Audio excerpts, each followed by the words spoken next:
Hey guys, Brother MacArthur here. Uh, Welcome to week 9. You're doing fantastic. You're cruising along, and I don't know what more to say. In a way, I know I've said a lot of thank you for teaching one another in the discussion boards, but this semester you guys are just doing fantastic. Um, some of you might appreciate this. My son is anxiously awaiting his mission call.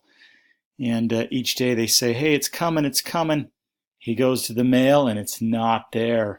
So those of you who have been in that situation, you know that feeling of he came home for lunch and was so excited and it wasn't there. Say, hey, it's a little disappointing, but it'll be there tomorrow.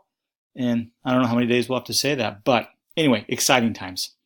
This week you're going to study about the Bible and the Book of Mormon. And this is wonderful because sometimes in our culture in the church, we treat pretty lightly the Bible, and so I really hope this week, in no way does it take anything less from the Book of Mormon. It just adds to it. But I hope that your appreciation for the Bible will be increased this week. You're going to study some wonderful things.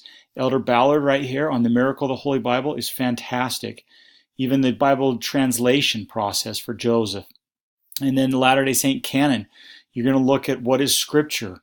In this talk here, especially from Elder Holland, My Words Will Never Cease, you're going to love it. There's some great things. And I just testify to you that God's Word is found in the Bible and that it can help bring us closer to Jesus Christ. It's powerful. It's a phenomenal witness and testament of Jesus Christ. And so I hope that you'll do that. And like it says here in this last part, the Bible and the Book of Mormon, they grow together to help us see truth clearly and to find peace. So enjoy that this week, students, and have a great week.